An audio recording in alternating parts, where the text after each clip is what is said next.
It always comes to this.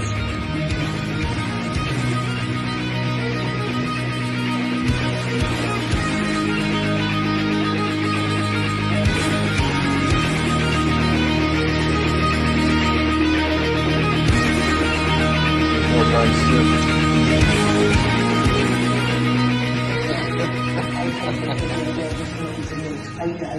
Hello there guys, here to do another tattoo progress update. Where I last left off, I had shown off this rose on my neck here. I believe it was still fairly fresh when I showed it off. It hadn't really started peeling yet.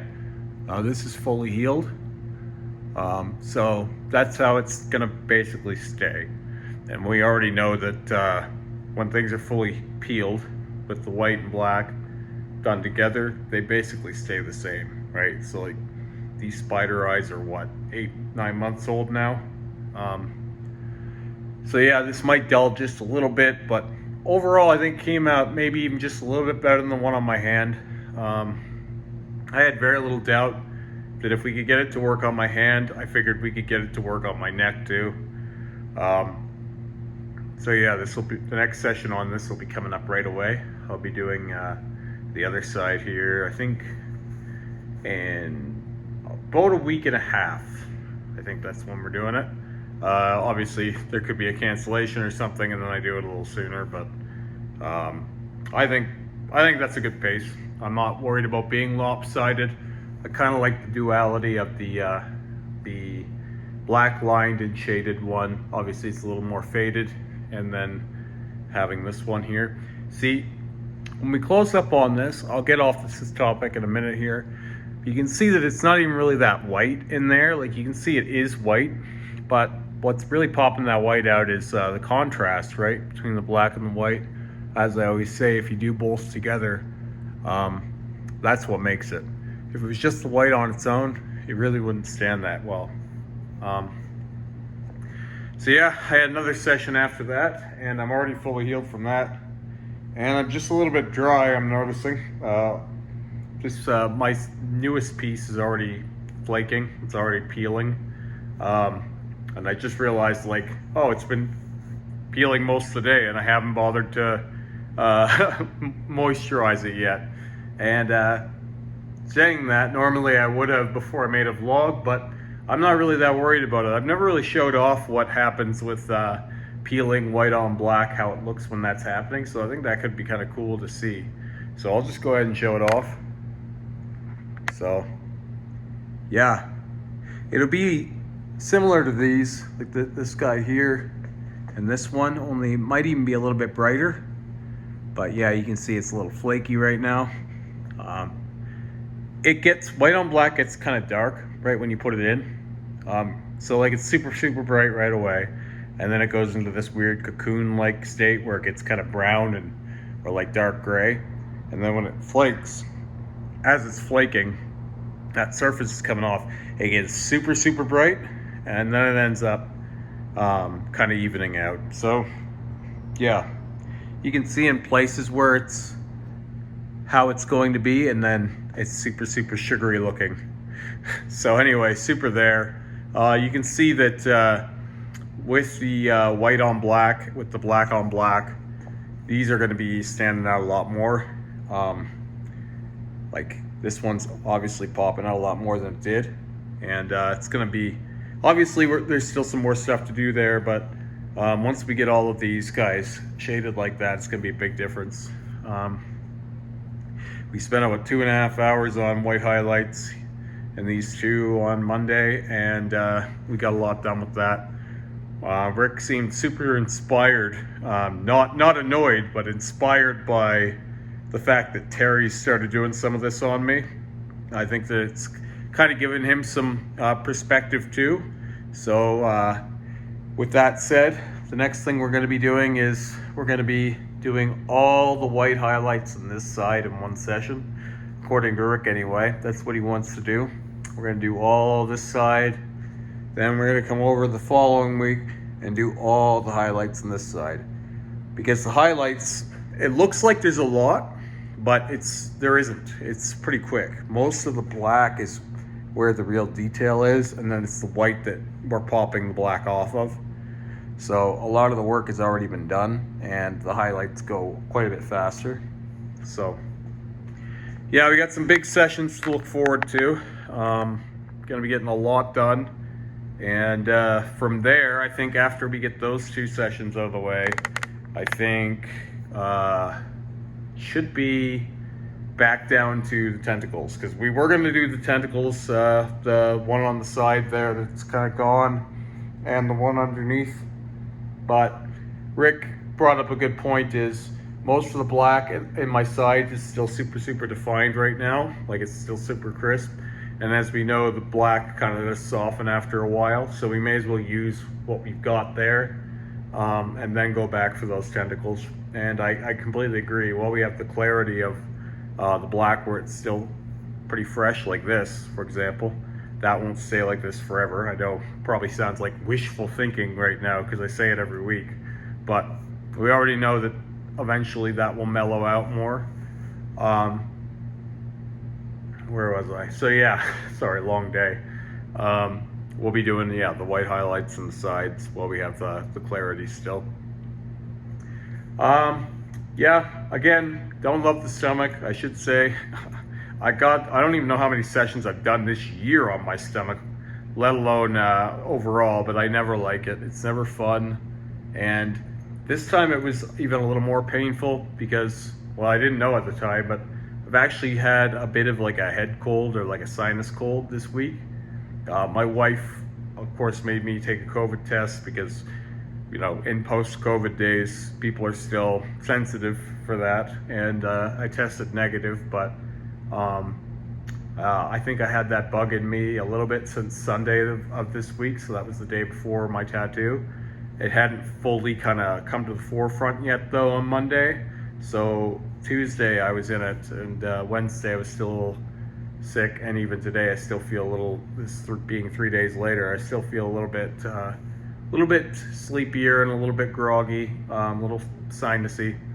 So on that note, what I meant to bring up there is I feel like the pain of a tattoo, and I've said this a few times before in different ways, but I think the pain of a tattoo is relative to where you are and what in your body at the time, or your mind, your mental state. It's got less to do with the placement and the actual pain of the tattoo itself sometimes, and more to do with your body and your brain, like how they're correlating. So like I went into that tattoo probably not 100%, and even though you'll never hear me complain, or you'll never hear me make a peep, like no one has ever heard me say anything about the pain during the tattoo, but I'm always very honest here, and I'll tell you that I know that tattoo hurt more because I wasn't feeling 100%. So basically, if you're ever thinking about doing like some tattoo that's gonna be really painful or something, like you've built up in your head, this is gonna be a really painful session, I would recommend going into that one 100%, well rested, not sick, full belly, all those things, in a good mental state, because it's probably going to hurt less. I feel like the worse state I'm in, emotionally or physically, the more painful it is. Yeah.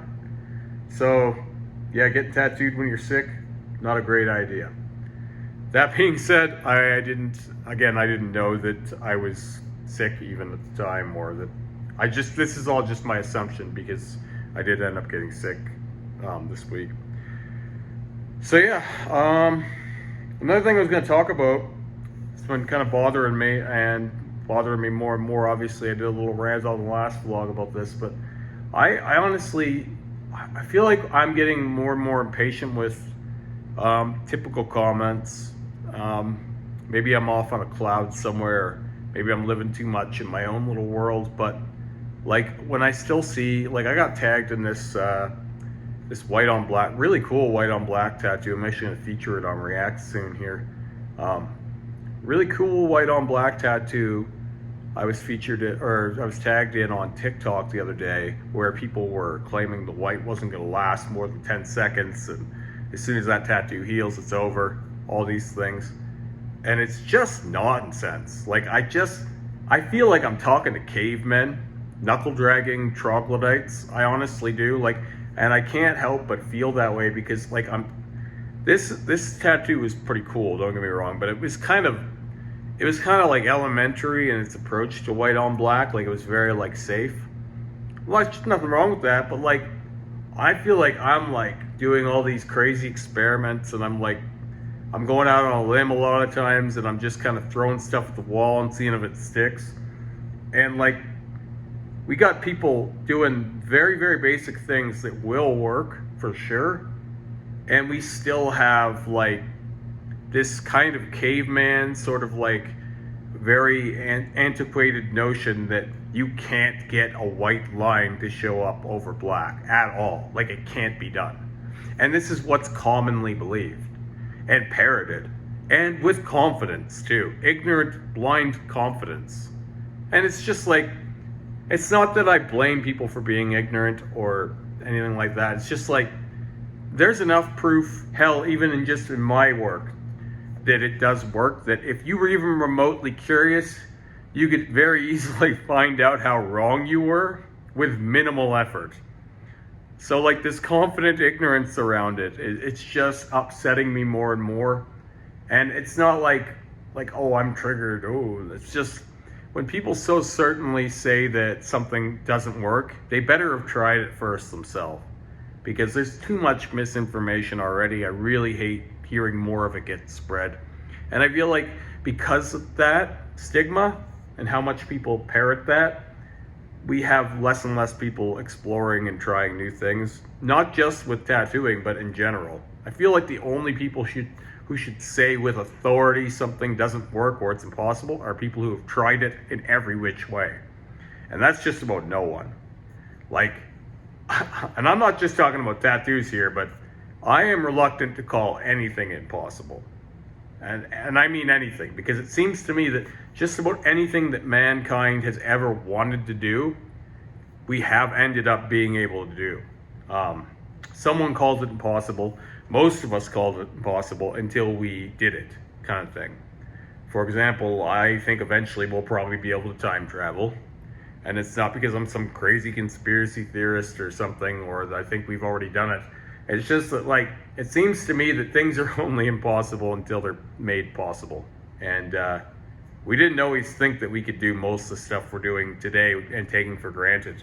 So I'm not really sure we should ever use the word, or we should ever say the words, that's impossible, anymore. There's enough evidence that we're getting through just about all of that. Anything we thought was impossible is possible, that we should just stop saying that. Or else be saying that knowing that we're likely going to be wrong immediately. Because all that it takes to get there is human desire and ingenuity. And that's one thing we're very good at as a species, is figuring shit out, and only because we want to or need to. But we are very good at that. Anyway, I didn't mean to get on a whole rant. Maybe I've still got a bit of that head cold. Maybe I've given someone a bit of a laugh here. I don't know. Maybe I should stay in my own lane. Stop talking about time travel. What do I know about time travel? Yeah, I'll show off how that rose healed. I'll lift this weight up close. So again, my YouTube videos are not filtered. I'm doing this. I got a light on me. That's it. I'm doing this with a ring light. That's all I got. So there you go. And then the other one's gonna look like that soon too. And then I'll show off, once again, my flaky stomach. So yeah, looking pretty bright. Everything's really starting to stand out here. Obviously, we got to rescue these guys, but we'll get there. This is going to stay now because of the contrast, as I said before. Similarly to the rose on my neck and the rose on my hand, and obviously the moon. So yeah, anyway, if you guys have enjoyed this one, I'll talk to you guys again soon. Have a great day.